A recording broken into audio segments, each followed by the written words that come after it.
Hey guys, Kyle here. So, just before the show starts, I wanted to mention our Patreon.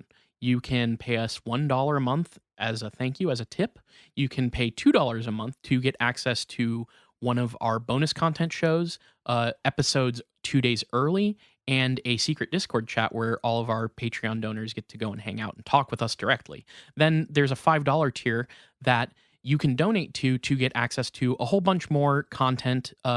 We have multiple bonus episodes on there. So please check it out. Patreon.com/itgetsweird. We don't advertise, we don't make money. So check it out and throw us some money if you think that would be cool. Thanks.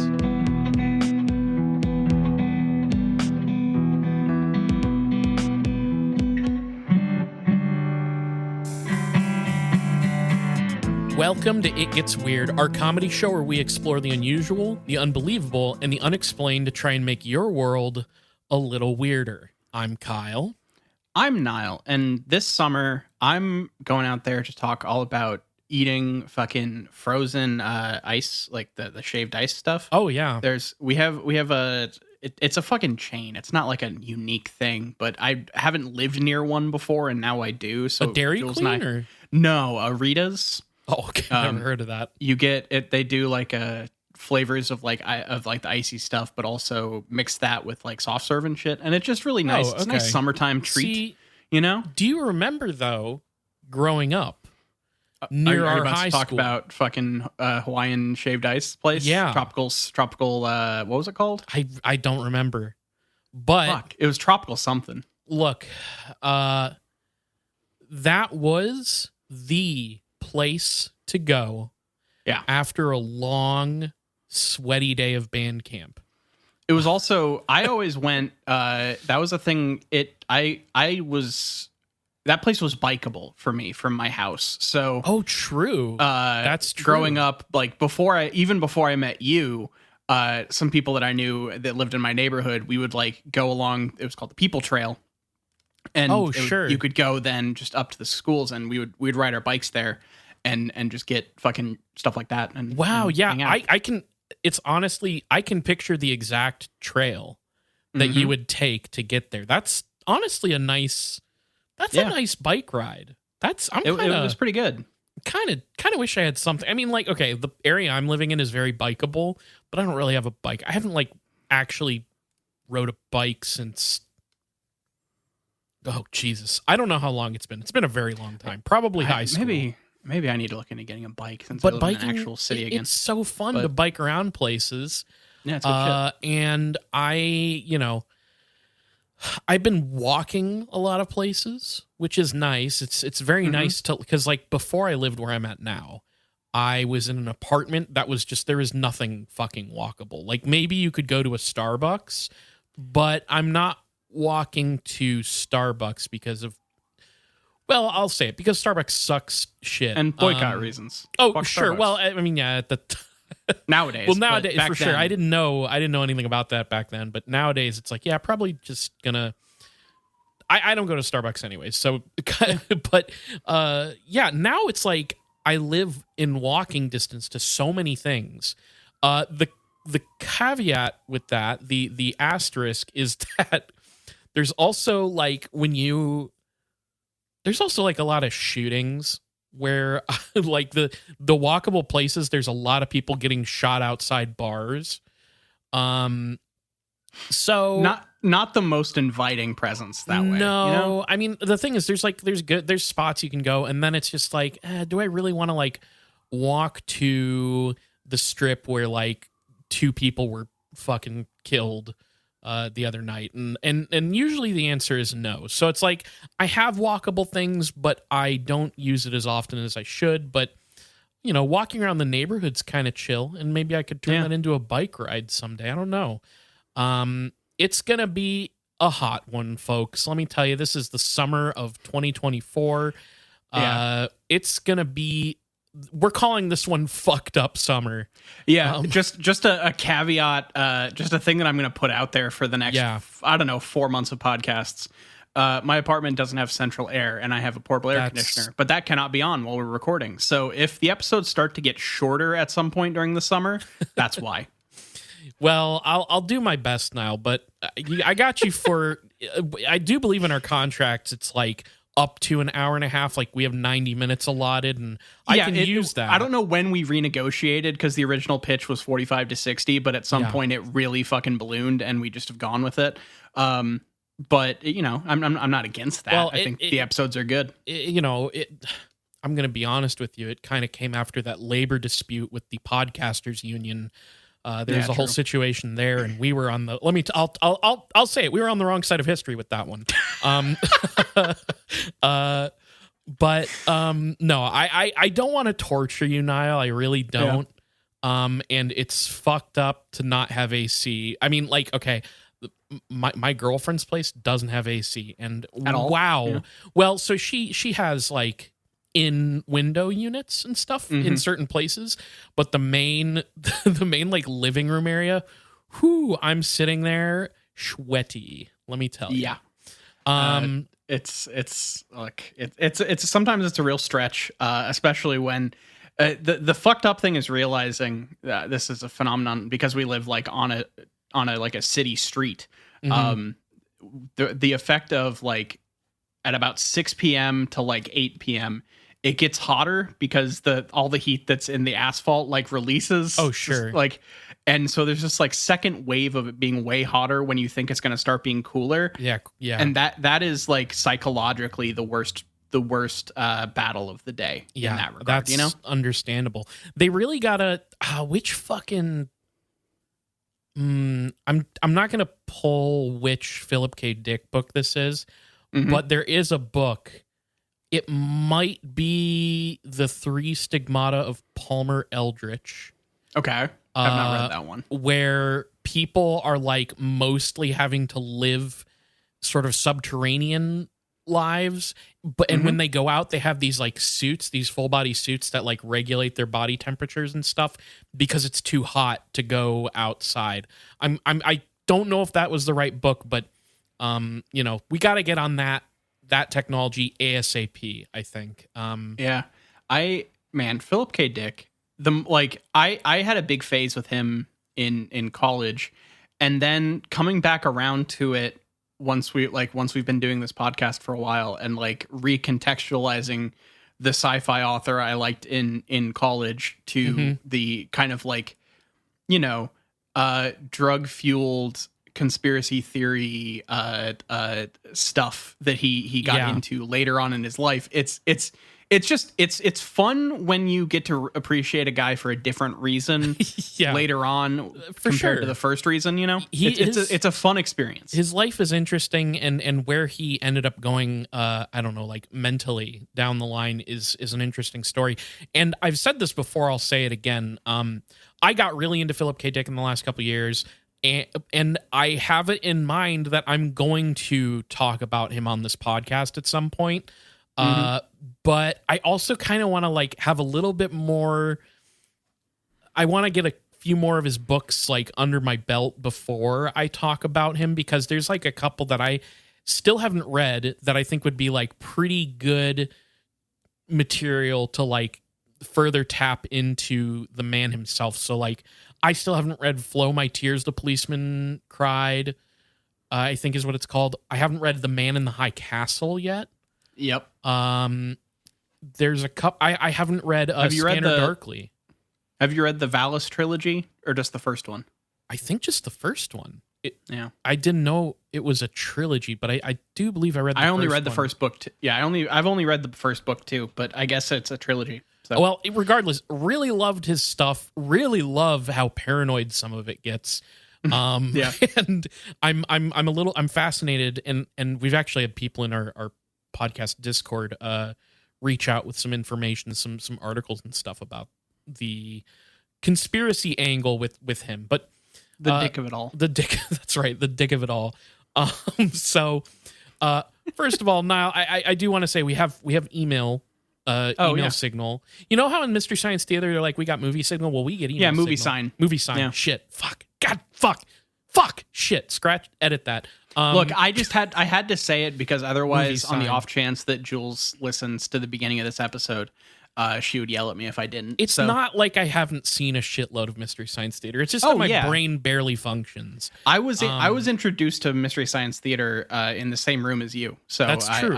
We've watched many a Mystery Science Theater together, and even been to a live show together. Oh yeah, that's true. That was fun. I would just like to start off this little email segment by saying we did have a very fascinating email.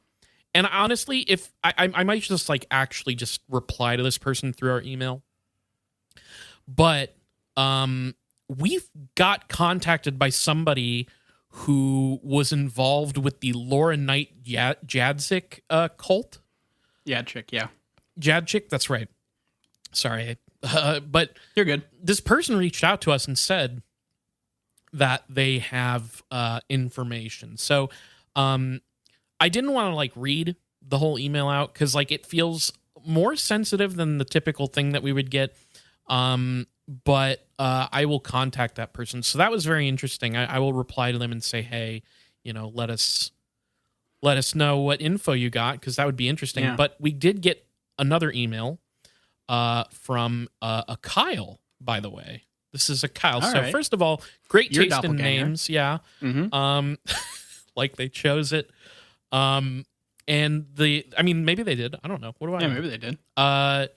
It says, howdy. Hey, boys. I'm a huge fan that got into the podcast a bit ago, and I'm here for the ride. My favorite episodes are the Alien Primers. Hey, you hear that, Niall? You hear that? Oh, shit. I'm due for actually, I just got a good... You'll be happy to hear. I picked up a book that will probably be helpful in doing more of those soon. Yeah. So, more Alien Primers on the way. You sent me a picture of that book, and it looks extremely good.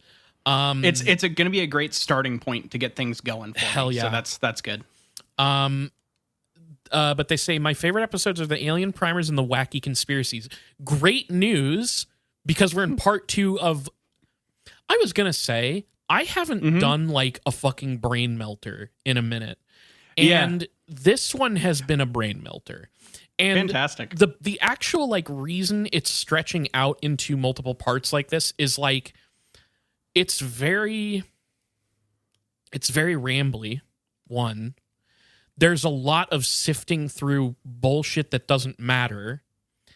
But what does matter is like there's a bunch of key points, and all of the key points are like very they have like we'll get into this, but like these people are like sort of trying to cite scientific or like legitimate sources, and then also be like, the Bible backs this up as well.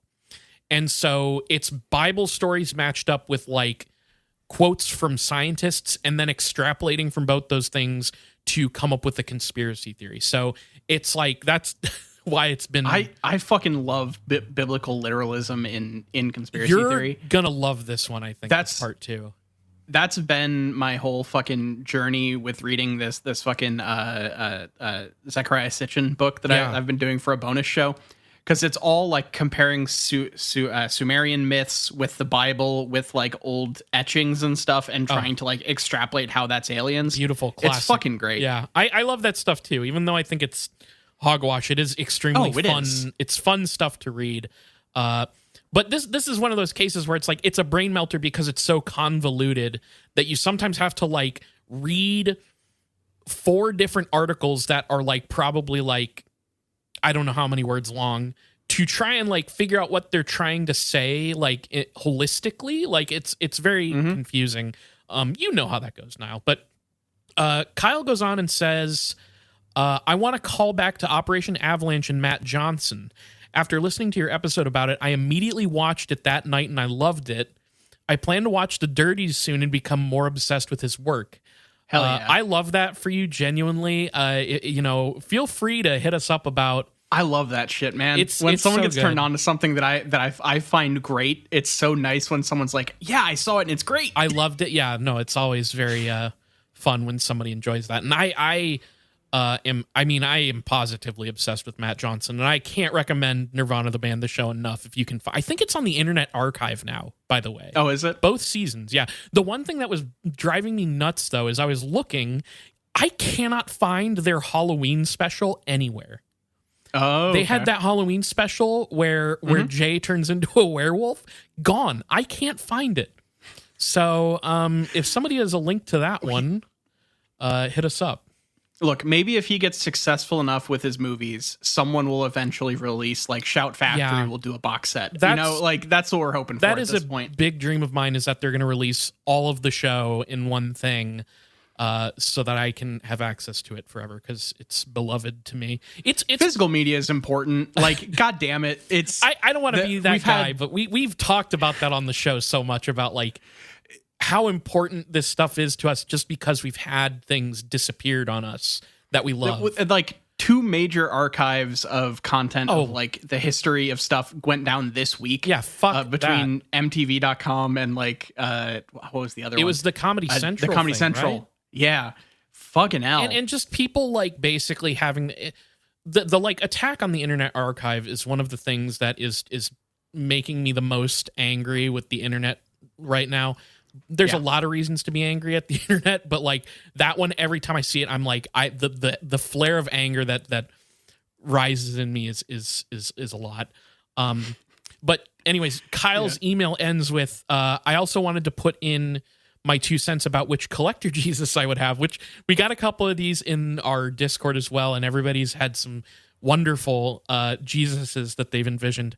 Kyle says, personally, it would be the con-exclusive Ghost Rare Heavy Metal Biker Jesus or the starter deck foil Anti-Jesus.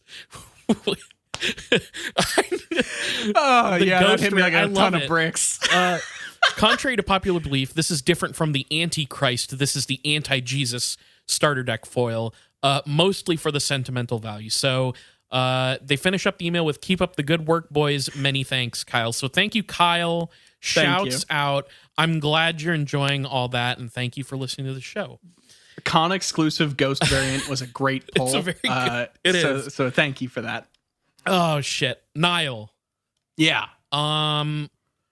What you got for me this week? Oh yeah, I know what you got for me. We're doing a part 2. So in the last episode, I touched on the Catholic Church's attempt to reconcile the possibility of the existence of alien life with the sacrifice of Jesus Christ. Still funny work to me. Like it's still like, I don't know why, but that tickles me.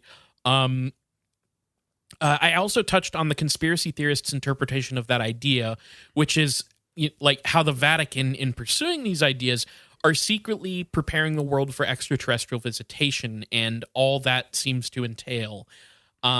This is all very hard to summarize, but conspiracy theorists seem to think, this brand of conspiracy theorist seems to think that the aliens will come to Earth and the world will be coerced into treating them like spiritual saviors or something. But the truth is that they will actually usher in the end of days. It's something like that. So we have kind of an alien antichrist situation. Yes, I'm getting this bullshit from thematically. Yes, I'm getting this bullshit from a whole series of articles called "The Coming Great Alien Deception." I can't recommend actually like trying to read through them, but they're out there. I mentioned in the previous episode also that I don't actually know the specific author or authors, so for now, I'm just going to refer to them as the conspiracy theorists, because I don't know who they are. It's just this website, Skywatch. So, okay. So how exactly is this conspiracy by the Vatican playing out? Well, it turns out there's a lot of pieces on this chessboard, right? So you'll recall how the conspiracy theorists mix up the telescope at the Mount Graham Observatory that uses the Lucy device, which was formerly known as, or cutely nicknamed by some German engineers as Lucifer. Yeah. And they'll confuse that with the actual Vatican telescope called the Vatican Advanced Technology Telescope, or VAT. And what's important is like they will talk about the Lucifer device and then very like seamlessly transition into talking about the VATT, the VAT, as if they're connected. They're true. I mean, they're in like the same observatory like space that the Mount Graham place, but like the short version is the Vatican does not control a telescope called Lucifer. That is just not true. So are you telling me no fucking Vatican person ever walked over to that little old Lucy Let me get a and look at decided Lucifer. to take a gander? Yeah. They were like, "Oh, I heard you had the Falling Star brand telescope. Let's take a gander." The problem is like it burned them to the touch. Yeah. It's like holy water, but in reverse. It's like Yeah. holy water for vampires, but for priests. Exactly. You can't touch the infrared fucking device without it. So like it doesn't really happen very often. You know.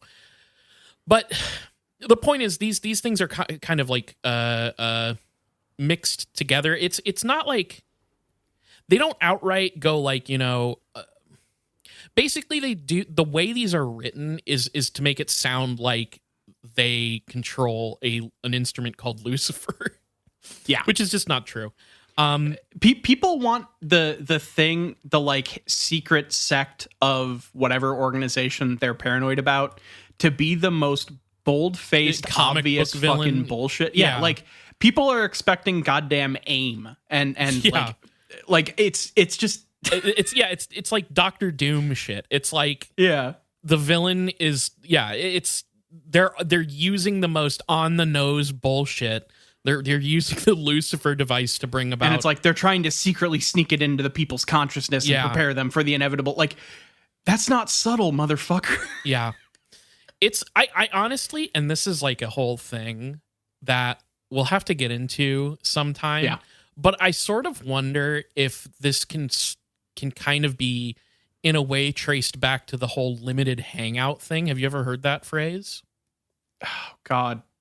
It sounds vaguely familiar, but not. I can't place it. We can't get into it here because this is more of a parapolitical thing. Okay. But a limited hangout is sort of like some people think Alex Jones is a limited hangout where he has been provided a couple seeds of truth and then a bunch of bullshit to fully obfuscate what is true.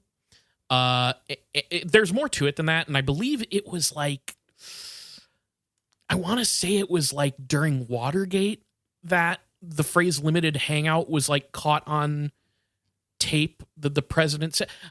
I'd have to go look this up, but like, there is this idea of like a global conspiratorial limited hangout with certain things is almost how I view it now. And yeah, it doesn't, I think on that level, it doesn't make a lot of sense. So yeah, Lucifer, like this all hinges on the fact that the Vatican controls Lucifer, which I believe their argument is that it's actually the opposite. Lucifer controls the Vatican. So here's the thing. Lucifer uses infrared. Okay, it's called Lucy. I'm just going to call it Lucy because that's what they actually call it. Lucy uses infrared technology to track and take pictures of quote unquote hidden objects that cannot be seen with the naked eye. It's pretty classic infrared tech stuff. Namely, what they're saying though, what the conspiracy theorists say is that these telescopes have the ability to take photos of UFOs that humans cannot see. That they have they're extra good at capturing photos of UFOs.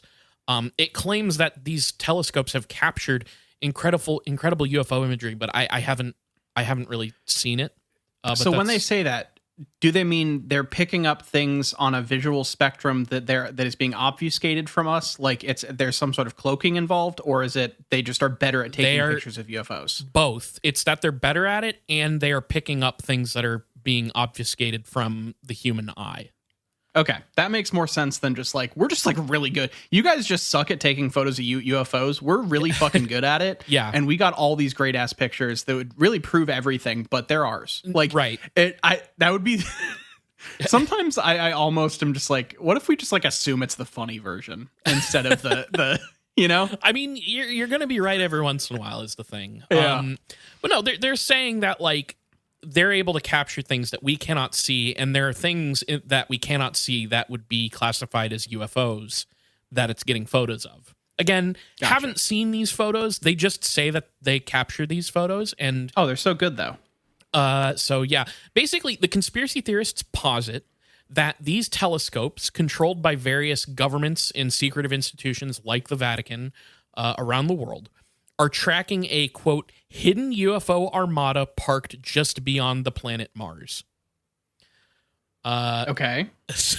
That's okay. Where did that start? Because there are so many theories of a spaceship hiding behind a planet nearby us to like monitor everything. Because like there's theories of it being behind, I think, the moon, and then there's one about Mars, and then there's one, I feel like there's another one like in an asteroid belt or some shit. Yeah. And some of them are related to it pops up in the secret space program stuff. It's popping up here. And I'm just like, there are these things where I'm like, what is the original version of this idea in conspiracydom? I really don't know. It honestly feels, the vibe I'm getting from this idea feels like a unintentional or otherwise borrowing of science fiction. Like it feels like the fucking Starship Enterprise hovering over a planet, following the Prime Directive, but also watching the planet that they're hovering over, you know? Like, I almost feel like, so I haven't read War of the Worlds. Mm-hmm. I think there may have been a part of War of the Worlds. I might be mixing this up with another book, but there was a sci-fi book that did involve this concept of like, there is an old sci-fi book. There is a fleet that is like hovering by a nearby planet watching us. So I really get the impression that this is a science fiction concept that like like it's one of those science fiction concepts where like if you already believe in alien visitation to Earth, it's like another step you could take, you know? Yeah. That's how I see it, but I don't know where it originally came in from, but it feels like it got picked up in the snowballing of conspiracy theory through science fiction territory. You know what I mean? Yeah. So what follows the assertion of this hidden UFO armada that we've tracked just beyond Mars is they reference a book that I guess the conspiracy website people published back in 2012. And no joke, they pull I'm not going to put the whole thing because it's long and stupid. But what they do is they provide a fan fiction style scenario of the U.S. Air Force identifying an invisible UFO via infrared, what that might look like. So they provide a fictionalized account of what this could look like. They're literally doing the hacky stage play, like improv stage play thing where they get a suggestion and they'll go, here's what that might have looked like. Yes. And then like the person sweeps their arm across the stage and walks off and then the scene starts. Yes. Jesus fucking Christ. You're going to love All this. right. You're going to love this, okay? It honestly, the first thing that popped in my head was, I think it's the opening of Independence Day with like all the satellites detecting things, and you go to the military base and people are like, sir, what is that shit? You know? So check this out. This is their words. This is all. And they say that this is fictionalized. Like they're upfront about that. This is from a book they wrote. And this is our fictionalized representation of what that incident might look like. Okay. So thank you for clarifying. Because they do say fiction. So hang on, let me get a glug of water. 120 miles away, a senior technician on duty at the U.S. Air Force's top secret satellite control facility was glancing over his Outdoorsman magazine. Hell yeah. When he unexpectedly caught sight of something unusual on his SCF monitor. Whatever it was, it looked ablaze. He dropped from his reclined position and rolled his chair toward the screen. Somebody find the colonel, he said a second later. Tell him to get in here. Quick. The sergeant... it's so good. This is great. The sergeant tossed the magazine aside and readjusted the cameras to optimize mapping sensitivity. An early warning satellite was reporting anomalous changes both inside and outside Earth's atmosphere, unlike anything the senior tech had seen before. He changed the RTC settings and raced outside to look at the sky. Nothing unusual could be verified visually. He returned to his station and stared at the monitor again. The huge flare was growing, indicating incredible temperature increases. Why the instruments were reporting what his eyes could not substantiate was a mystery. As far as the computer was concerned, the sky was on fire, burning through and coming apart like a rip in the fabric of space. Dadgummit, he said impatiently, where's the watch commander? Sorry, I didn't know this guy was folksy. They wrote Go ahead. that. They wrote that. Well, there's like a little air. Yeah. There's a little bit of air of folksiness. Just then the colonel raced into the room. What is it, Sergeant? We've got unknown acquisitions, sir. Take a look at this. Quick stepping to the remote tracking computer, the colonel leaned over the sergeant's shoulder. The screen was detailing a rapidly expanding redness. Are you mapping this? He questioned. Yes, sir. Oh, sorry. They wrote this, not me. Is it monochromatic? Oriental bird flashing? He asked, insinuating that the Chinese might be pointing a laser at the satellite to confuse the Americans. It's no laser, sir. Fantastic. It's not a laser. Dadgummit, it's not a laser. It's like nothing I've ever seen before, Sarge. It's so fucking good. Honestly, here is my pitch. Yeah. Conspiracy theorists try to write a fictionalized account of what your conspiracy would look like actualized. Please. What was that fucker's name that I did an episode on in like the hundreds that he wrote a screenplay about his apocalyptic conspiracy theory? Oh my God. Oh, I'm not going to be able to pull that one. I know what you're talking about. You keep going. I'll look it up. But holy shit, it's so good. So yeah, that's just a snippet of the brilliant work the conspiracy people have done in giving us an account of how infrared UFO contact may have gone down. So, God bless. God bless. So it turns out that infrared tech is a big sticking point for this conspiracy. So try and follow me here. Okay. Just about everything these conspiracy theorists cite has I kind of mentioned this before. It has a related biblical interpretation, but they also try to tap into like quote unquote real science. And a lot of the time it's them stretching that stuff to fit not only their Bible readings, but the conspiracy theory. Okay. So it's around here that they start talking about transhumanism. Fantastic. So to keep the explanation very short, transhumanism is it's this idea of embracing technological advancement as a means to enhance human life and experience. It's kind of like the short version, is short and broad. Oftentimes, though, especially online, the transhumanist thing is very heavily associated with like humanity ascending its limitations by incorporating technology into itself in various ways. You can literally think of like cyborgs, like cybernetic enhancements of people, and like will become post-human if we use the technology correctly. There's an angle to it too, where like you can. Specifically the guy that they cite, Nick Bostrom, sort of argues about like you can even like consider like plant and animal enhancements of humanity. Post-human? Yeah. There's a lot more to transhumanism as a philosophy, but don't worry about it because the conspiracy theorists certainly don't. Well, good. They're real quick. Yeah. The one guy I was trying to pull, named David Allen Rigsby, episode 96. Oh my God. So if anyone wants to go back and revisit a guy that tried to synthesize the Bible, his conspiracy theory, and all of human history into two single screenplays, that's still probably one of my favorite things I've found for this podcast. I forgot about that guy. Wow. Okay. That's Jesus Christ. Honestly, I really would love if conspiracy people were more like that. Yeah, write more Just fucking write screenplays. Some fucking sci-fi books about it. Like it would be fantastic.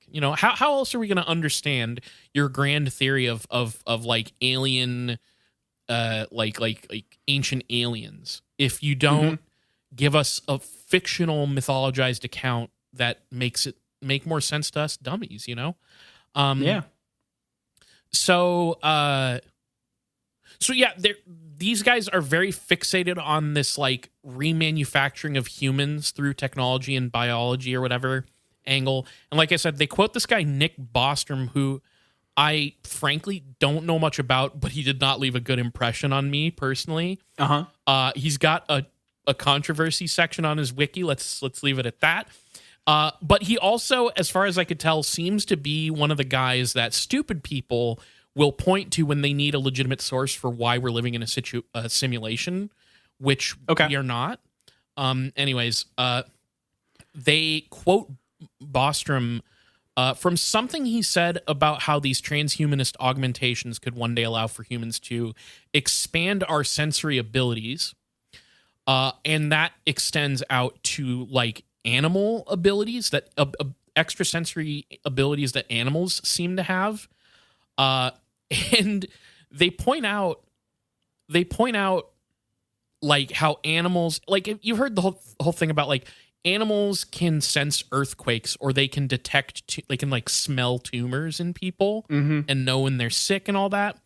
And some people even say they can see ghosts. That Niall, you're getting ahead of me. Okay, I'll leave it to it. So, this is all leading up to them suggesting that if we're able to expand our sensory abilities, one of the things, Bostrom has a quote where he says something about how we might be able to like sense infrared radiation. I have no, it seems out of context, probably. But the way that they bolster this idea is they reference the story of Balaam's donkey. Are you familiar with this story? Is that the biblical donkey that talks? Yeah. Okay. I didn't know about this, so I had to look it up. Yeah. So, I forgot the name was Balaam, but yeah, the talking donkey in the Bible. Apparently, I had to look this story up. The short version, this is the Kyle interpretation of Balaam's donkey. Yeah, this dude Balaam is traveling with his donkey, and the donkey sees one of God's angels with a sword and freaks the fuck out, because why wouldn't you, right? Like, and then Balaam, because the donkey's is misbehaving, beats the donkey. There's like a series of passages where it's just like the donkey is freaking out because it's seeing an angel, and Balaam's like, what the fuck, and beats it. There's multiple passages that say that. And then he's beating this donkey for not doing normal donkey stuff, and then God just straight up intervenes. And he speaks through the donkey, or I think the actual words used are, it opens the donkey's mouth to speak. Yeah. And so I don't know whether that's actually God speaking through the donkey, or if it just granted it the ability to speak momentarily. And the donkey's basically like, Balaam, dude, there's a fucking angel. And eventually God intervenes to force Balaam to see the angel as well. And there's a whole bunch of other bullshit. So technically, Balaam might be the first post-human. Shut up for a second. God damn it. Okay. Shut up for a second. I'm trying to make jokes here, and I keep accidentally doing the conspiracy theory. You're just doing the thing that they're actually going to say. So you so just calm down. I swear I'm not trying to get ahead of you. I know you're not, but like, it's so good. It's like you can see where this is going. Yeah, it's not hard to guess. It's not specifically Balaam, mind you. It is just that we're gonna get to all the things you just said, because it's like we'll table those for now. Oh fuck! But what they're trying to say with this is that this suggests that the aforementioned special senses that animals have. You mentioned how they can see ghosts. They're trying to say that the tale of Balaam's donkey is a biblical proof that animals can see into the spirit realm.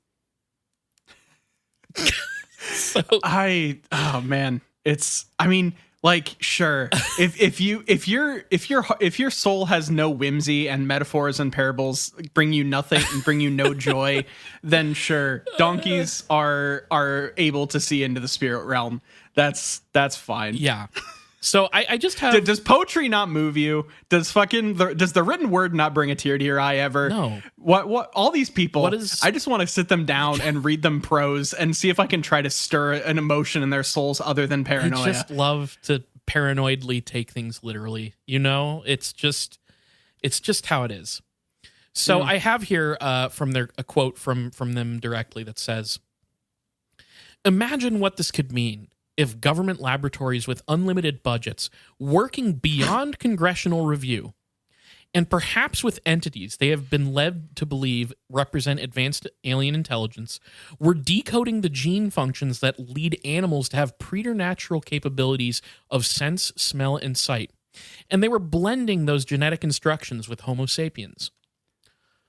Niall, it goes on, among other things, genetically engineered modern Nephilim could be walking among us now. Alien-human hybrids that appear to be Homo sapien, but that hypothetically can see and even interact with invisible forces, including those otherworldly entities / extraterrestrials that VAT astronomers and transhumanists are looking for. Yeah, look, I don't know how much this would dovetail with like star seeds and stuff like that with the kind, because like the whole alien human hybrid thing has like so many different facets depending on what kind of sect of conspiracy thinking you're in, whether you're looking in like the 5D people or the fucking government disinformation people, like whatever. So I love the idea that they're like, animals don't have the exact same eyes that we do. And the Bible says in a parable that a donkey saw an angel. Therefore, we're going to make genetically modified furries because they have preternatural sight. Yeah. And it's just, that's like, if governments are going to have unlimited funding, they should at least do something like if you're going to give people animal stuff, at least like do something for the furries and let them get like fucking tails and shit. Yeah. No, I'm with it. I mean, honestly, I'm like, if this is like a project that we're currently working on, I support it, frankly. Yeah. As long as it's not somehow tied to compulsive military service. Oh, yeah. Like that feels like the way the government would take that, and that sucks. We should be diverting funds from supporting Israel to probably this. Literally anything else. I mean, literally this is a else. great candidate. But it's I don't know, dude. It's they're really making some leaps that I'm frankly loving. Because I'm delighted by them. Yeah. Basically what they're saying is that I don't know, like, I'm looking at this and thinking, like, is this parsable to a casual listener? We'll try to translate if it's not. Basically, they're saying that alien human hybrids, which is a thing that's happening on Earth or has happened in the past and continues to happen, they may be manufactured Nephilim, like Nephilim from the Bible, who are like, I think they're giants, right? They're like big humans. It depends, because like Nephilim get tied into the Anunnaki, like all of the like ancient alien stuff as like an alien race. Yeah, that is kind of creating the original like worker race of the. So like it depends on what they're talking about, but in the Bible, yes, Nephilim are giants. Nephilim are like these giant beings in the Bible. And what they're saying is that we're manufacturing Nephilim through, transhumanist gobbledygook, really. Yeah. And that these Nephilim who are the hybrid people have DNA. They're humans who have alien DNA hybridized within them. They can see these alien entities that are invisible to most people. That is the idea. Yeah. Cool. Now, they also claim, again, that there is very much a biblical precedent for this. Of course. So, according to the conspiracy theorists, it is possible to interpret the story of Nimrod as being about a man whose latent hybrid DNA may have been activated somehow, this Nephilim alien DNA, and it turned him into a Gibborim, aka a Nephilim, which I had to look this up. They also make this bizarre suggestion that because they're trying to like scienceify the reasons why the Bible is telling truths about alien human hybrid programs. You know what I mean? Yeah. Like they're trying to like bring a a science angle to it, so to lend legitimacy or whatever, because they also say it's possible that like he may have had latent this like DNA within him, and it was activated by the way something in his life or whatever. But they also suggest that a retrovirus may have been used to like activate his DNA, and it would turn him into, quote, a fit extension for an underworldly spirit. A fit extension Basically, for an underworld. So he's like possessed almost. Yes, in a sense. Okay. That's not till part 3, but you're onto something. God damn it. I'll just stop saying things.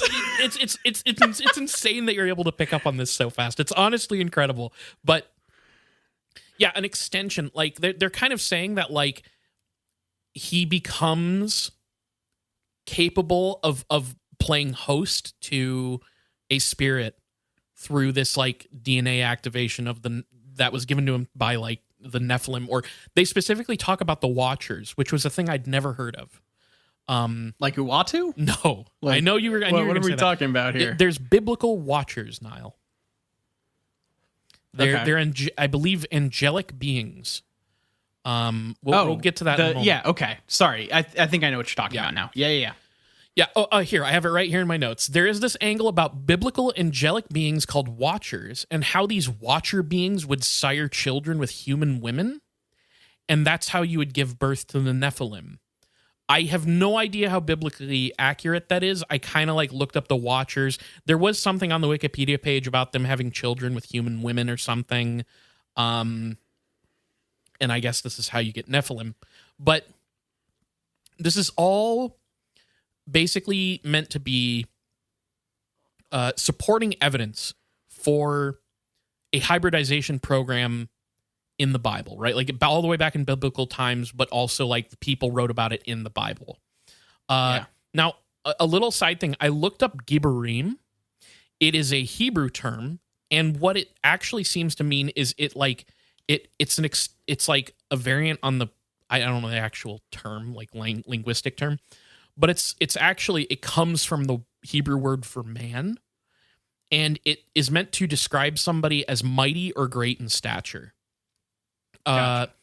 And at one point, it is used to describe the Nephilim, Gibborim. They're called Gibborim, but I think they also call Nimrod Gibborim. Is like their whole point. This is what they're arriving at. Is like gotcha. Nimrod was also Gibborim. Now, were they just saying that these different people were all mighty in some way or another? Probably, but to them, they're like taking Gibborim as meaning a specific thing. So Gibborim would be specifically the offspring of Watcher beings and human women. And it's sort of interchangeable almost, it seems, with the word Nephilim, the way that they're talking about it. That it's like an entire race of beings. Now, here's where they get to the point of this Nimrod detour. Which I don't know. Did you catch Green Day on that one, the Nimrod detour? That was slightly before my time. I of course, like many a people my age, caught the American Idiot tour with supporting by Jimmy Eat World. Wonderful. Performing Futures. It was a good time. Excellent. So here's a little quote from these guys about the Nimrod thing. Quote, in addition to the possibility of suddenly seeing into the supernatural realm as a result of integration with fallen angels, if Nimrod was genetically modified according to the original Watcher formula, he would have inherited animal characteristics within his new material makeup, and animals, like angels, can perceive domains that humans cannot. This includes obvious things such as wavelengths of the electromagnetic spectrum, but possibly something even more substantial, like the spirit realm. Which is not wavelengths? I guess not. It's confusing. They finish by saying... Yeah, I love that no one... Like, I really do respect when someone actually tries to define these things, you know? Yeah. But these people don't seem to... Like, the spirit world is just a thing that is separate from visible light, but also goes through your eyes. What they do is they take other stuff that people wrote, and we're about to get into that. They take other stuff written by other like people in either theology, science, transhumanism, or ufology, and then sort of say what they're talking about is actually this thing, and that is the definition of it. So we'll get into that a little bit. But they're just fucking remixing a bunch of other people's work. It's great. Pretty much. But they end that bit there by saying, this is all important to keep in mind as we consider in this series how the move by modern scientists and transhumanists to revive Watcher technology and to blend humans with animals could be a subset of a larger alien-human breeding program already in motion. So great. Apparently, the scientists and the transhumanists want to revive Watcher technology, which, as I understand it, was fucking. Right? Like, apparently these Watcher angels, like, come and have sex with women and create... Do they have, like, good vibrations going? I don't know. Do they have, like, fucking grind pads? What are we talking about? I sort of think the implication is that... Watcher technology involves this, like, infrared spectrum thing that you can't, like, we can't see or something. It's, again... They can see the hidden hole. Yeah. The hidden hole that lets you fuck in the fifth dimension. Exactly. The fifth dimensional sexual hole. That's so bad. I want to gloss over a couple things that they bring up and not go into like a lot of detail because they're stupid. Fantastic. Yeah. It's just not worth indulging in some of the conspiracy babble, you know, like you'll get the picture regardless. So one of the things that they get into is the controversy of the Mount Graham Observatory itself, which actually got into hot water with environmentalists and indigenous peoples from the area. This really did happen for legitimate reasons. So the observatory's construction was kind of forced through a series of formal oppositions that were made by the San Carlos Apache Tribe Council, because they were building the observatory on these historical sacred grounds that were used by Western Apache peoples. That's true. And people were pissed off, and they tried to, like, stop it. Justified. And then from another angle, the environmentalists rallied against the observatory because it's in an area where there is an endangered species of red squirrel that is endemic. And so they're like, hey, let's not destroy habitats for endangered species. So it's pretty bad, honestly. Like legitimately. Yeah, honestly, fuck them from both sides. So, and also the Vatican's worshiping Satan there. Yeah, that like, on top. Yeah, that's just the cherry on top, don't you think? These are legitimate reasons to oppose the observatory's construction, but the conspiracy theorists, they sort of piggyback off of the legitimate outrage to peddle their own brand of, like, Christian outrage. They talk about how they're like, well, the Apache peoples, you know, they know that the mountains are associated with deities and spirits. And so they're like, you know, honestly, what they do is they straight up make a Jacques Vallée connection here and actually cite some stuff from him, who, God, Jacques Vallée, UFO guy, notable for connecting Fae mythology with UFO mythology. It's very interesting, very fun.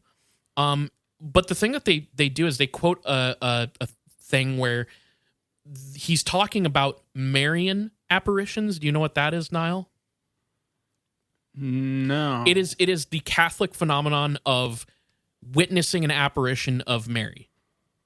Oh, that it honestly, does what it says on the tin. Exactly, a Marian, Marin apparition. And what they say, but if you remember, these people are like Baptists and seem to beef with the Catholic Church because they basically say that to us, the Marian apparition is actually a deceiver. And it is, and Jacques Vallée, who relates these like weird stories of apparitions and whatnot to UFO phenomenon, they take that and go, the Marian apparition is a deceiver, and it is the same phenomenon as UFOs, and the UFO is a deceiver. Do you see what I'm saying? I know it's weird. I mean, I understand the words that you're saying. Do I understand how people like link those two things and make them the same thing? Not entirely. They're just saying that all these phenomena are the same, and they're saying our religion is the correct one, and the Catholics seeing Mary apparitions are falling for an extraterrestrial ruse. That is what they're saying. Gotcha. Which is, I mean, hey, fine. Can I say, and tell me if this is, that's fucking crazy. I mean, it's not. I'll just say it's not written in the Bible. That's you know, fair. like that's not something that if we're talking like biblical literalism here, that's not in there. It's so funny though because it's sort of like they're taking an idea that is specific to Catholicism and like using it as proof of the alien deception. Like, and you say proof in a way that really should have air quotes around it pretty heavily because there is no proof. Right. They're just saying, oh, that thing that people claim to see that not many people do. It's the same as this other thing that some people claim to see, but a lot of it isn't true. Yeah. Like it's you're fine. No, fine. you're following. Bigfoot is a Marian fucking hallucination. Oh, no, Bigfoot is a Mormon deception. You realize? True. He is the like Mormon Cain or whatever exactly. the fuck it is. Yeah. So they also take a moment to sort of abuse the beliefs of the Apache. Like I said, they find parallels from their creation stories to Nephilim from the Bible, which I didn't bother to look up any of that because it sounded stupid. All of this stuff is basically a long walk to say that biblical apparitions and UFO phenomena are one and the same, and that places that they follow this all up by saying that places that attract UFO activity, like Arizona, where the observatory is on this mountain that has a spiritual significance and therefore a ufological significance, may in fact be interdimensional portals or wormholes in those places. Oh, of course. Yeah. So obviously. Which another angle I'm going to kind of gloss over a bit is there's this whole thing about how the Vatican presence at the observatory at one point supposedly was covering up the fact that they were working with NASA to search for extraterrestrial life. And they reference an article that claims one of the original directors of the Vatican Observatory, named Father George Coyne, made a statement about the Vatican and NASA teaming up to search for ET life. Now, I couldn't find this actual announcement really, but I did find the article that they were sourcing back to. And it's a 1992 article in the London Daily Telegraph. Okay. And, the article says stuff about Father Coyne being like, we're hooking up with NASA to find aliens, and the Catholic Church endorses this. I decided, because I couldn't find any other good sources on this, I just decided to check out the Wikipedia page for the London Daily Telegraph, and they had some sections on their page that I thought were funny. So I just wanted to read a couple of those. So there's there's accusation of news coverage influenced by advertisers section. There's the premature obituary section, which I just noted because they had this thing that said the paper. I couldn't this phrase made me laugh really hard. The paper published premature obituaries for Cocky Hoogterp, what? The second wife of Baron Blixen. Niall, Cocky Hoogterp. Yeah, those are real things that I definitely know what they are. I just thought that was funny. Okay, so this must not have been the London Telegraph, because when you said premature death, I was curious. There's a thing that I remember seeing a screenshot of a paper in London writing this front page fucking fuck Prince Diana, she's awful kind of thing the day that she died, and having to rush out a retraction thing on their paper the paper within their obit. And I was hoping that would be the Telegraph, because that story is absurd. That's so funny. No, I've not seen that. The other sections on the Wikipedia page for this newspaper is, let's see, accusation of anti-Semitism, in which the magazine or the newspaper was accused of being anti-Semitic in an article or two. And then another one, false allegations of Islamic extremism, which is just them alleging Islamic extremism and anti-Semitism of a Muslim man, which was not true, and they had to retract. And then finally, COVID-19 misinformation. So fantastic. That's the kind of paper they are. So maybe not the best source to figure out if the Vatican was working with an American organization. Maybe not, but if you've got conservative values that align with what they're going, then perfect source for you. Yeah. So I also looked into Father Coyne, and it reminds me of the other guy we were talking about in the first episode, where he just seems to have a pretty normal stance on the ET stuff, where he's basically like, there's no reason why a Catholic can't reconcile their faith if it turns out aliens exist. That is his whole thing. Also we need a theosophy mentioned meme, because they take an aside to talk about this thing where it basically boils down to accusing belief in theosophy, spiritualism, and Buddhism as all being signs of the days of Noah and the end times, since they are, quote, occultic movements that serve as a, quote, black awakening. And a lot of this bullshit, again, this boils down to certain spiritual movements or religions not being Christian fundamentalist enough. That is really what this is. It's like genuine horse shit. Like, they're saying, oh, these religions or spiritual movements or whatever are, supposedly bucking gender roles in traditional marriage. Or they even basically say like they're helping create degenerate art, essentially. They don't say degenerate art because they probably are aware that that's a Nazi thing to say, but like that's basically what they say.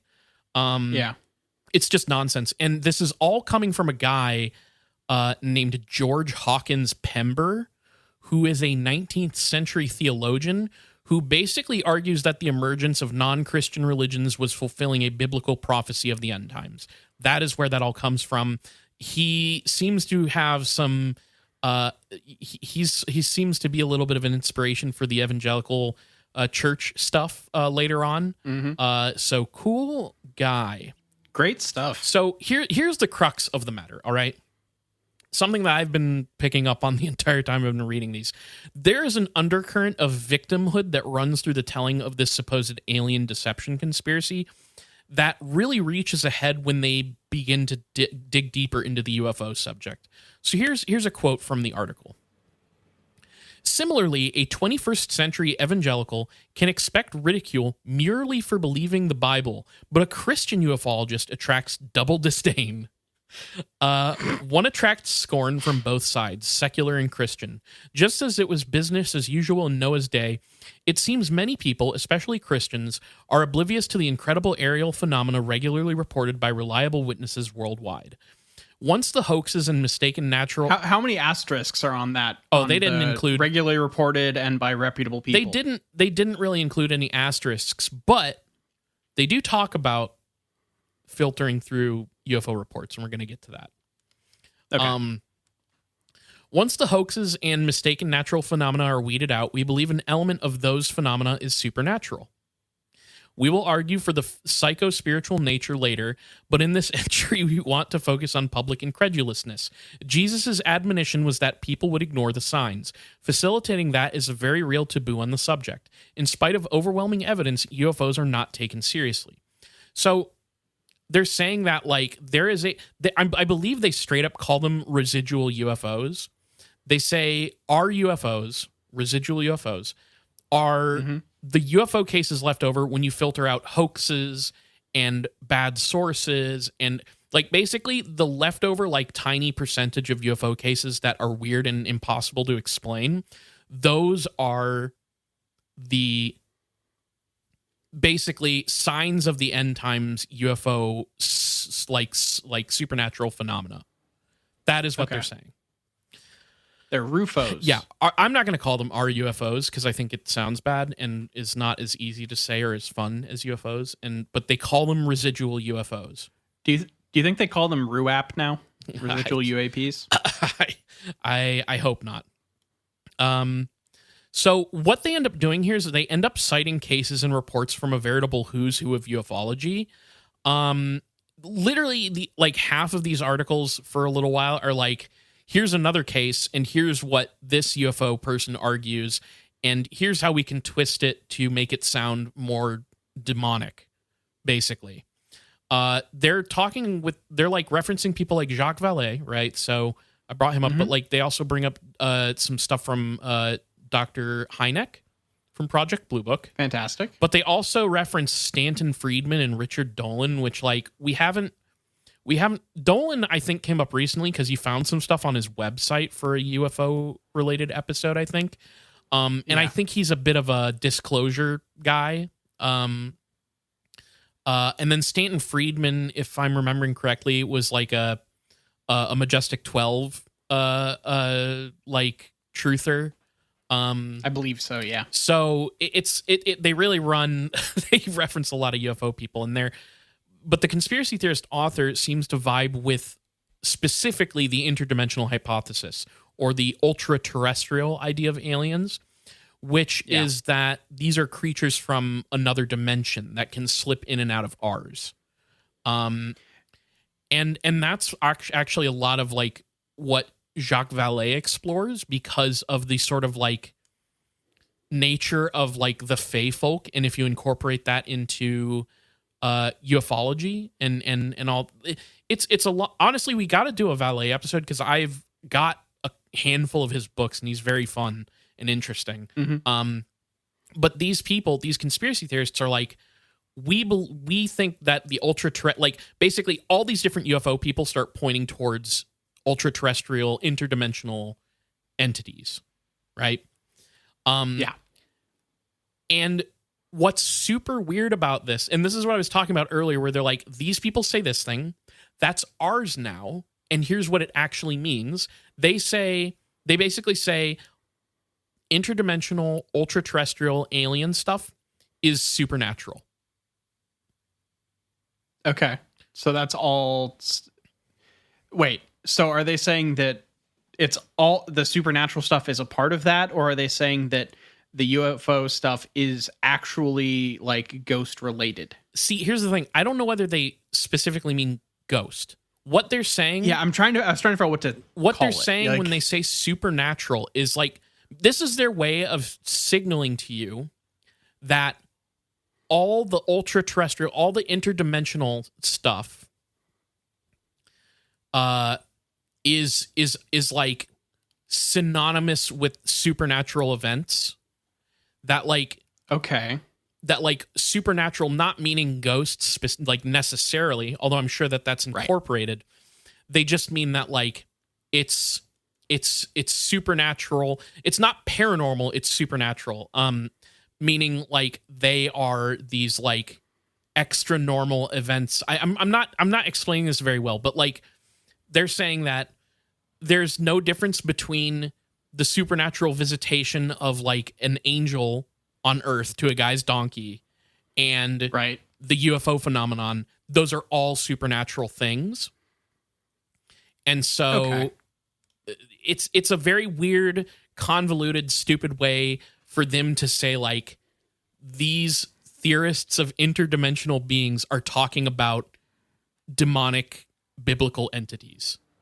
That is what they're trying to do. So they're tying it all back into a thing that they can tie to the Bible. Gotcha. Okay. And we're going to kind of, so they take this weird blend of UFO mythology that, like I said, it seems very heavily influenced by Vallée specifically, and they twist it to suggest that, like I said, all aliens, as described in UFO cases, and then interpreted through mythology and interpreted through the Bible, they're all pointing to the same type of supernatural phenomenon and entities, which is beginning to look like demons. And it's a very long, boring walk, but they summarize their theory of UFOs in a handful of bullet points that I have here. 1, we argued that because only a small percentage of UFOs are extraordinary, the large number of intentional hoaxes and mistaken identification of natural phenomenon discredits legitimate research. So there is a small percentage that is weird and inexplicable, but because of the deluge of bullshit, it gets dismissed. It's all dismissed. Okay. 2, all of these are lumped together under the same classification, and consequently, imprecise terminology leads to confusion and equivocation. This is why they're like developing terms like are UFOs, like residual UFOs. Yeah, but my favorite part of that bullet point is they're doing the same thing because they're saying all that UFO shit Yeah. It's actually our thing, and it's demons. Like, Yes. all these other people are throwing a bunch of stuff that's not actually a part of it into it. Yeah, motherfucker, you're doing the same thing. Yeah. It's very ridiculous. There's a lot of ways in which these people are like self-contradicting. 3, the phenomenon itself promotes absurdities as a form of camouflage. 4, consequently, ridicule of the subject discourages investigation, in most cases go unreported.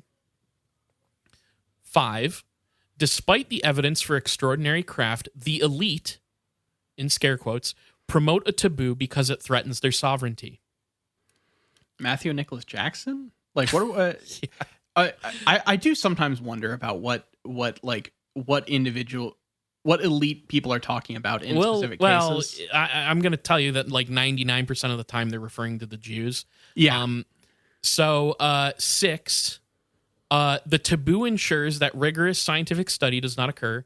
And then finally, 7, widespread ignorance of the data creates a vicious cycle which circles back around. So this is all a loop of like self-fulfilling disinfo prophecy, basically. Like it prevents us from getting to the truth of alien contact, which is that it is a supernatural and possibly demonic event. Gotcha.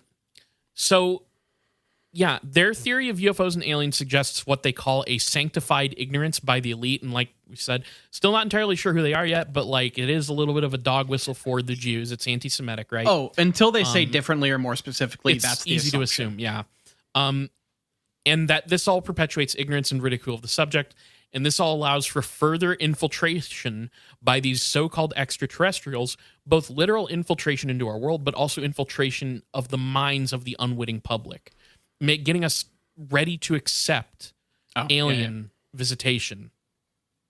Because according to these guys, a massive demonic deception is coming, and they believe it will be in the form of interdimensional alien infiltration. But how does that work exactly, Niall? That's such a good question.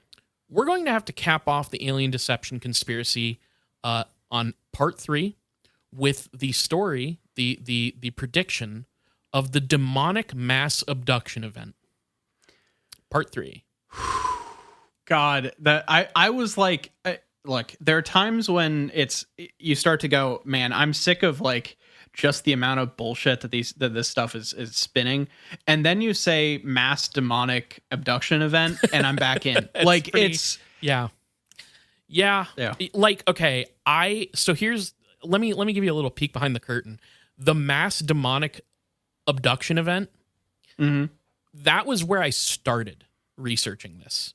And then was you had to work backwards and peel layers up and peel layers up. Exactly. I was like, I can't remember.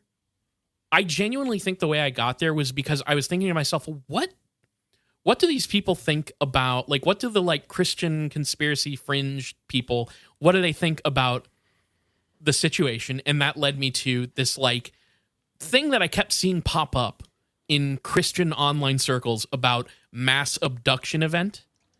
And you know, I don't want to spoil too much here, but they're like, the fucking rapture is a mass alien abduction.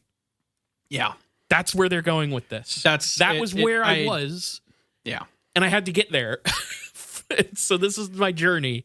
I love this bullshit. Isn't that fantastic?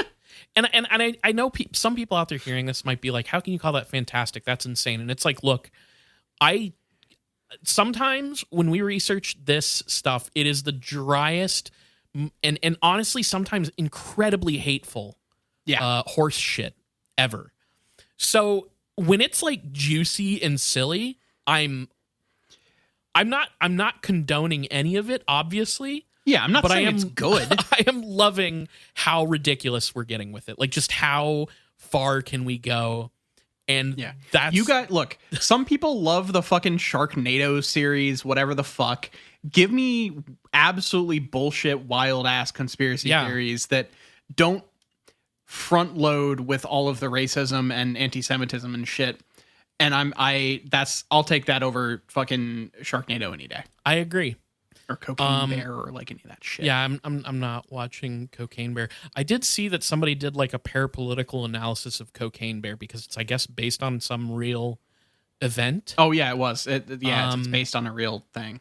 Don't really know what that's about. I'm stepping out of my territory. I'm just rambling at this point. Niall, you're out of your element. I really am. Yeah. To bring us back into my element, are you ready for big a question? Let's go. Who are 3 actors you'd fan cast? And I'm saying actor gender neutrally here. Right. Who are 3 actors you'd fan cast in the movie adaptation of The Day We Made Infrared Contact with an Invisible Fleet of UFOs Just Beyond Mars? Okay. I'm going to go ahead and just throw one name out there immediately because I just watched a movie where he's in like a fucking cardigan and glasses and seems like he knows more than he's letting on. And like, I feel like he would play perfectly in this role, in one of the roles. And I'm going to start with Dan Stevens. That's my number one. Do I know We're gonna Dan start there. Stevens? He was the guy in Legion. He was the guy in what would you have seen him in? The Guest. Oh, that's okay. Okay, cool. All right. I like that. Yeah. I like that. Yeah. Okay. We watched. He's in a movie called Abigail, which is like a people locked in a house with a little girl vampire that's killing them movie. Oh, classic scenario. Yeah. It's not like amazing, but it's a fun time. All right. Okay. So and he's really Dan good Stevens, in it. That's cool. I did really like The Guest. I haven't seen it in a long time, but that was a good movie. I adore The Guest. I fucking love that movie. It's a good one. So then Good choice. I'm gonna go ahead and throw in, just because I really like her on *Halt and Catch Fire*, and I feel like she's good at like working with computers. Mm-hmm. I'm gonna throw in Mackenzie Davis. I don't know who that is either. She was the one that was in like the dirty tank top in all of the Terminator Dark Fate posters and shit. Fuck me. Okay. Yeah. And then the name sounds familiar, but yeah. And then I feel like you need like a third that is like a little bit of a comic relief or something. So I'm gonna bring him out of like a soft retirement and just cast Zach Galifianakis. Okay. For fun. What's Zach Galifianakis' role here? Like, well, he's the guy that actually like believes some of the conspiracy theories and stuff. They need to have the conspiracy theorist who's like a bumbling weird guy. Yeah, but and he's getting right. it wrong, but he like also knows some of the stuff that allows them to get to the end point, you know? We did talk about how weird it is to have that pop up in movies the last like 10 years. Yeah, on our Godzilla v Kong episode we watched, on the Patreon. We watched that forever ago, and there's just this like ridiculous conspiracy theorist guy, and it's like at the end of the movie he's just like right. Yeah, and I was like, oh, this should not be the conspiracy podcast host should not be don't inflate our egos. Like don't act like we know what we're doing. And the thing is, like, this person's even worse than us though. Like, honestly, I'm cool with if people want to inflate our egos and tell us that we're like right about everything. That's cool. But this is like a guy who hosts a conspiracy theory podcast where he believes the shit that he's saying. Yes. Like, we don't believe any of this specifically shit. One of his big things is Hollow Earth, which is like becomes that's the thing. I have such a love-hate relationship with the American Godzilla universe, the Monsterverse. Yeah. I really like Kong Skull Island, and I like parts of every Godzilla movie they've put out, but not all of it. Mm-hmm. I haven't really watched them as many as you have, so I fucking love Godzilla. I love like monster shit. It's just I love Godzilla too, but I have not seen anything that has enticed me from the American Godzilla movies. And like watching that Kong versus Godzilla movie just confirmed in my brain forever that like I'm probably not into those. Fair. But that's me. I don't know. I mean, that's not fair because they're all different movies. You right? have to you have to confront the Monsterverse, the American version, as people taking toys and banging them together. Okay. Like you have to approach it that way, not like there's any sort of like central metaphorical text that they're drawing on. Like sure. It's just they have this version. The reason this version is like more successful than any other American reboot of Godzilla in the past is because they're not trying to be like the first movie tried to a little bit, but they're really just ignoring a lot of the stuff that people would expect to be about a Godzilla movie and just making it about monsters like fucking fighting each other. Sure. And then the human drama is like mostly bad. Yeah. The thing is, I think when I want to see monsters fighting each other, like the best representation of like a big CGI like fight fest would be like Pacific Rim to me. Yeah. But I usually would prefer to see like old Godzilla movies, like destroy all monsters and shit, you know, with the practical suits effects and stuff and stuff. Yeah, that's what I want to see out of a Godzilla movie. I get what you're saying though. Like, there's probably some really fun spectacle to be had in those, but like I will drama is just if you ever want to just enjoy something from the MonsterVerse, sure, go watch just the like fight scenes between the monsters from Godzilla King of the Monsters, because that one has Ghidorah in it and Mothra, and like the designs are really cool. And there's just a bunch of monsters fighting on like a barren fucking like mountainous wasteland where everything's gotten fucked up. And they're just like, you get these shots where it's like smoke covering most of things and like lightning flashes behind it and illuminates Ghidorah's shadow on the top of a mountain fun. and shit. I can see like, that being fun. You get some of that kind of stuff, which is really cool, I think. I did see a clip where they, I think, just straight up ripped off Evangelion for a Mechagodzilla reveal. Possibly the Mechagodzilla's in Godzilla and versus Kong is where he debuts. Really? Oh my god! Yeah, I don't fucking the one we watched. Really, so Mechagodzilla's in that? Yeah, did Mechagodzilla not come back for another movie? He might be in the one. I haven't seen the newest. I don't remember that at all. Yeah, he's like the villain. They take the body from the like earlier movie and like turn it in. Yeah, it's oh my god, I don't remember that. He's the villain in the movie we watched. That movie was bad and forgettable. I just remember. Yeah. Honestly, I'm also conflating that movie with the Independence Day guys' latest Moonfall.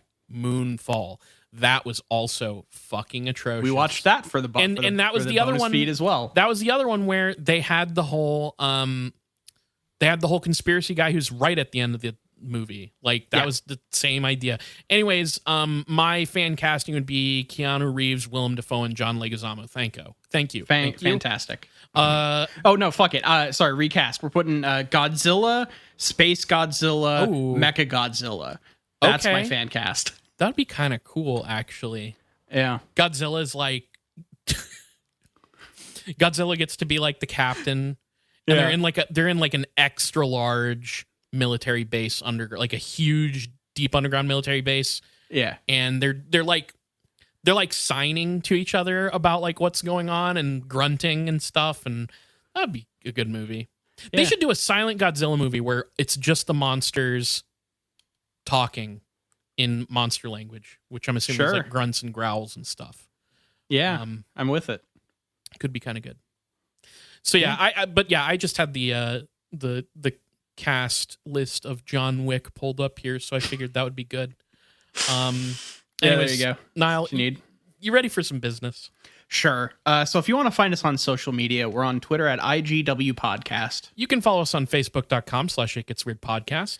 And we're on all your favorite podcatchers, from Google Play to Apple Podcasts to Spotify or anything else that you still use to listen to podcasts. Look up It Gets Weird and we're probably there.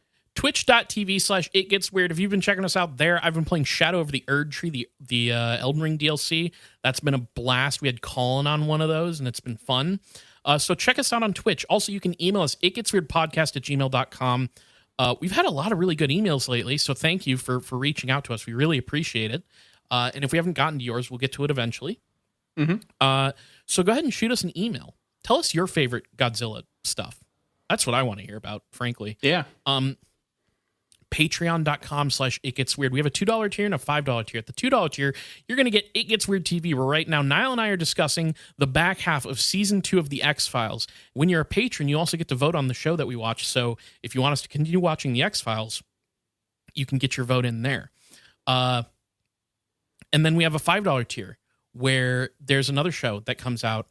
Sometimes it's me, sometimes it's Niall, sometimes you watch a movie, all kinds of stuff on there. And that comes out in the off weeks of It Gets Weird TV. Huge back catalog. Please check it out at the $5 tier. That is where you're going to get your best value. Whether you donate to the $2 tier or the $5 tier, you get access to the main show 2 days early on Friday instead of Sunday, and you get access to the Discord where we're hanging out, chatting about all kinds of stuff. And just a note, if you don't get an invite to the Discord, please message us, because I've said this a couple times on it. There's something weird with it where it doesn't automatically put people in our Discord, and I will have to manually do it. So if I missed you, please message us. Let us know. We'll get that corrected. Feel free to hit us up on Patreon. We also have a $1 tier that's just a tip. You don't get anything, and you're just saying, hey, thanks for doing what you do. Here's $1. Keep on keeping on. If you can't donate, please tell your friends, tell your enemies, tell your congressman all about It Gets Weird podcast. All right. Thank you all for listening. Thank you for continuing to support the show. This has been It Gets Weird, and I've been Niall. And I'm Kyle, and I'll see you all in part 3 for the mass alien deception.